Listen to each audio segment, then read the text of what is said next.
Well, this is the kind of thing that just tickles my balls. Let's talk about The Walking Dead Dead City Season 2.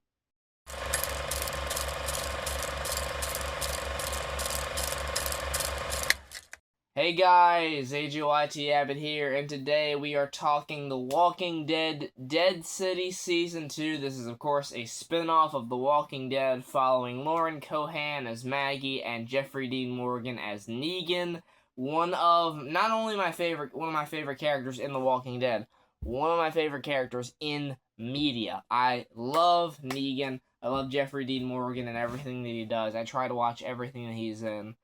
And this season, man, whew, we have some things to discuss. If you guys haven't seen The Walking Dead Dead City, really either Season 1 or, of course, Season 2, then this review will have some spoilers, so be mindful of that. And let's get into this here.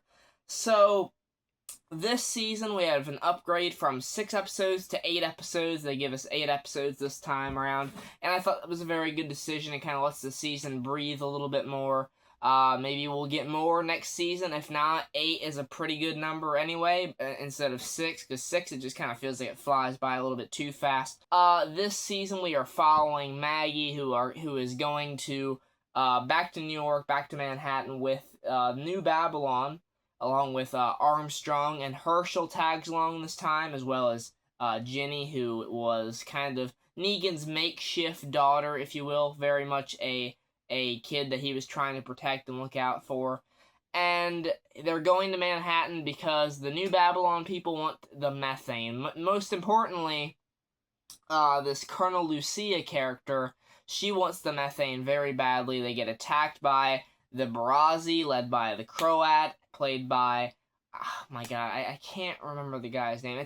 It's hard to pronounce, but he is fucking killing it this season. I'll flash his name up there. Love the Croat this season.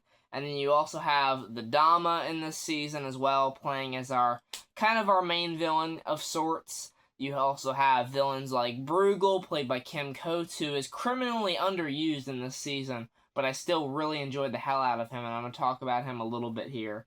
So they attack New Babylon, their boat sinks, and then you have Maggie and the rest of the crew trapped in Manhattan, with conflict from really both sides, because you have the Barazi, you have these other groups led by Bruegel, and then you have Lucia, the one of the colonels of New Babylon, who is kind of going against everything that Maggie is saying, like, we need to turn back, you guys weren't prepared for this.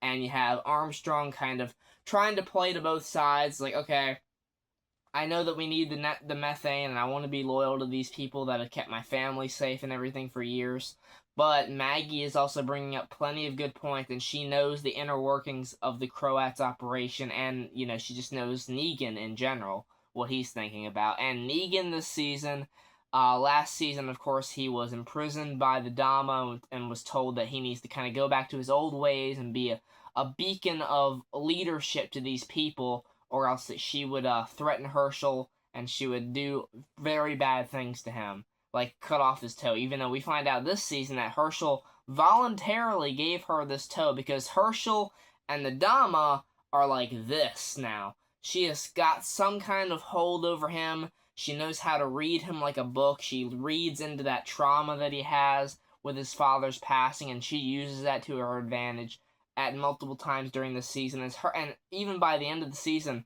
Herschel is straight up working with the Dama against Maggie. And I was like, man, fuck right off. Fuck Herschel. He is annoying as shit. But that's not to discredit Logan Kim. He's doing a great job in this season. I really think he does. Him and Lauren Cohan work off of each other well, and it provides some nice drama into Maggie's character that isn't just Negan-based, because, of course, for years now, it feels like Maggie's character, even though I love Maggie, and I love everything to do with her and Negan, it feels like the one thing that we do with her is just bring it all the way back to Negan, and wanting to kill Negan, but she just can't. She can't bring herself to do it. And she doesn't in this season either, even though towards the end of the season, in the finale, she gets pretty damn close. She fucking stabs him very badly in the back, And ultimately, she decides not to do it because we see the death of Ginny in this season. Ginny, honestly, she didn't get nearly as enough screen time that she needed for me to really care about her. And then when she was on screen, she's making really stupid-ass decisions, really poor decisions that piss me off. And towards the end, I didn't really feel bad for her. I felt bad for Negan. That was really the only thing that I felt for her death there. As well in this season, you have this other group that are like these foragers that Maggie and the group come across, and eventually Lucia ends up turning on them and turning on Maggie because she finds out that Armstrong didn't kill Negan like he said he did last season, and also that they're kind of plotting to kind of move on and try to get home instead of going on for the methane when Lucia is really hardcore going for the methane, even though you're fucking stupid because you only have about 5 to 6 soldiers. Are you dumb? They blew up your fucking boat. They blew up your boat. You have seen the firepower that they have and the manpower that they have. Why are you going to continue? No, you need to fall back. But no, we need to make her a bonehead, asshole leader character to be an antagonist for this season, even though her death isn't even that satisfying because she lines all these people up, she hangs one woman, her neck immediately snaps. Of course, when she hangs Maggie, her neck doesn't immediately snap, and she starts choking. She's choking on that plot armor. But eventually, Maggie is chasing her through all these different walkers, and then she doesn't think to look behind her, even though she was surrounded by walkers a second ago. She backs up into a walker, it bites into her, multiple walkers bite into her. 3 to 4, actually like 4 or 5 walkers are chewing into her body, including her neck. But then later on, Bruegel brings in her walker corpse and tells Armstrong that she told me everything about how you said that Negan was dead to your people and how, you've been kind of plotting against her, and if your people come over here, I can use this as leverage and tell them what you did. But how in the fuck did she say anything to Bruegel about it when her throat was being torn out? That did not make sense to me. So that was one of the biggest mistakes that this season made with its writing. That was idiotic. Another thing that was a bit lackluster is, unfortunately, the bear. You remember how excited I was for the bear in the trailer reaction I did? I was fucking pumped. And not to say that it's bad, it just didn't last nearly as long as I expected, and it wasn't as exciting, or it didn't feel as real as I expected, because they're in Bruegel's base, and this bear comes in, and Maggie is like, help, help, oh my, help, there's a bear and everything, and no one comes to her rescue except for Herschel. You're telling me out of all those people, Bruegel has a ton of people there, none of them heard anything, this loud-ass bear, and Maggie yelling and shit? Okay.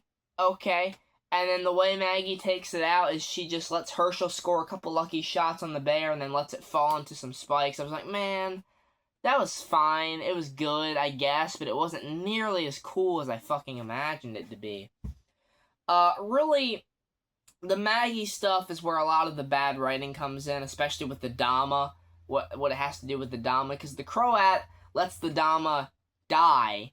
She lets her burn to death. But then later on in the finale, it's revealed that she swapped out. She somehow got out of this position that she was in, where she was helpless. She was screaming, Melee! That's the Croat's name. Help me, help me.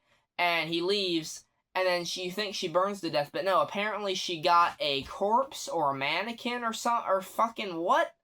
And replaced it and let it burn up. And that's all the explanation we get? That is ridiculous. That is Fear the Walking Dead level writing. I hated that. I really, really did. That was bad. I really didn't like that. Some other minor things while I'm getting out some nitpicks here. Armstrong's character, while I do like the actor, I think he does a nice job, it just didn't feel like he was given a whole lot this season. I feel like that he was very forgettable at times, and then you have Bruegel, Kim Coates, giving it his all. He's like a very bombastic guy. He's like, please, please, sit down. Where are my manners? We're having a nice meal here. And he's being so polite about it, and there's such a demented part to him as well. But man, he was just kind of wasted too, man. And like I said, Ginny, I didn't feel anything for her. So, underdeveloped characters, underused characters, some shitty writing, but ultimately a good story with some heart because of Negan. Negan's story in this season is fantastic. Seeing him go back to his old ways, even though he doesn't want to go back to those old ways, him seeing Lucille, actually Hilary Burton coming back, as well as the actress for Annie coming back and showing Annie and her kid, which Negan sends away in this season for some fucking reason, even though it doesn't. I don't understand that part either. But anyway, it was emotional, and seeing Negan kind of confront his past and be like, I don't want to be this guy anymore. And in the finale, you finally see Maggie and Negan kind of wrap up this story that's been going on for like fucking 7 or 8 years, where it's been a will she kill Negan, will she not kill Negan, and we have our answer here. At least it seems pretty definitive to me. They are going to move on, leave the past in the past, work together to get through New Babylon, sending in the second wave to steal the methane, and that's going to be our plot for Season 3. Maggie and Negan working as a unit, not bringing up old wounds. We're also working with Armstrong to get back, I guess, the methane, and also get back Herschel, because he's still with the Dama. So, guys, overall, there's definitely a lot of flaws in this season. It's not as good as Daryl Dixon's Season 2, and I'm giving Dead City Season 2 a 7 out of 10. It was still a solid season, some great action, some nice walkers in there. You know, seeing Maggie and Negan kind of fully come to terms with their past. Definitely some underutilized characters and some writing that I really didn't agree with, moments that I thought were incredibly stupid. But it's The Walking Dead, so overall, I still say that I love it, even though I give it a 7 out of 10. It's still something that I will find myself watching tons of time in the future because I am obsessed with this franchise. So, hope you guys enjoyed my review for Dead City Season 2. Let me know what you thought of it down in the comments below. What are you excited for next for The Walking Dead? Are you looking forward to Daryl Dixon Season 3? I know I am. And, yeah, until next time, thanks so much for watching, and I'll see you guys in the next one. Take care, and goodbye.